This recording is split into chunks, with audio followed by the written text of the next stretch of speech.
you almost appreciate it now. Absolutely, absolutely. I mean, and for me, it was just looking back in hindsight. I mean, it was a whirlwind of a few things because I had just relocated from California here to Georgia, and so the only support system I had was his dad, who was great, but like you want your mom, and when you're like new to having a baby, you want grandma around. My mom, she had to like rush from Vegas. That's where originally from, and he was in the hospital for 2 months, and I had to go every day and take him my milk. I was pumping and having to go to the hospital, and we couldn't spend the night.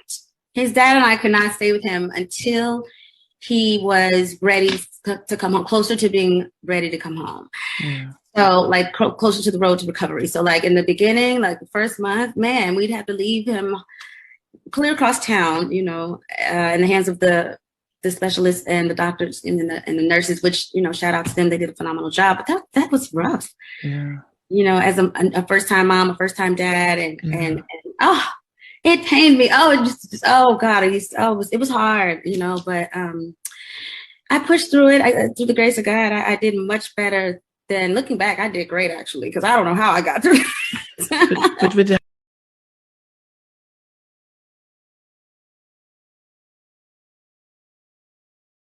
Well, your mum's sending you to all these talent contests and stuff. What was the aim? What was her? Did she tell you? I don't know. I think she realized I really enjoyed it. And clearly, I guess she realized, hey, my daughter has kind of knack for this. And so I liked she wasn't a stage mom, like pushing me to do it. I guess I enjoyed it. I always wanted to win. I wasn't super competitive, but I definitely wanted to win. So we'd go after these things just really, I think, for exposure and just because it just felt good to do. And so I won a few like local contests, and I would win these awards. And of course, that made me feel like, okay, well, why not? Let's just keep doing this and see what happens. By the time I was 13, I think I went into the recording studio for the first time. I think I sang Whitney Houston's Miracle. And I didn't realize, now mind you, I had been singing all this time in church, which is a different experience from singing in the studio. So I go in the studio and I'm like, it was a lot more work. And I quit. I quit at 13. I told my mom, I don't want to do this anymore. And my mom got upset with the producer and said, don't push her. You're pushing her too hard. Oh, God, I remember this like yesterday. I never told this story before. That's so funny. And the producer's like, what do you mean? Like, I'm basically like, I'm making her great. Because he was pushing me beyond my comfort zone and just challenging me vocally, I guess. And it was frustrating to me because I was like, no, like this, I don't, I sing like this at church, not like this. And it was wild. I just remember being like, I don't want to do this anymore. My mom was like, well, you don't have to do it. So I quit at 13.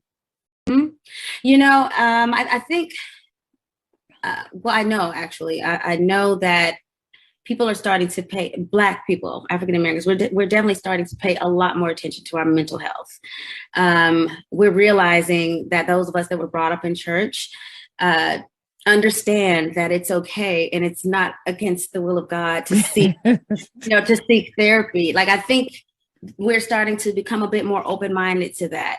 Even some of our parents, maybe not, but some of them, it's generational. But yeah, like I definitely have always been open to therapy. I don't know why I never went, but like back then especially, but I know for a fact that I need to just, if it's for nothing aside from just like you said, just getting it out, just talking about it, you know what I'm saying? Because I do tend to hold a lot in, and then I'll just like regurgitate and erupt like a volcano, and then people will be like, okay, where'd all that come from? But it's necessary, and I think we're definitely starting to take more notice. Like I said, we meaning Black people here in America, because it's so vital.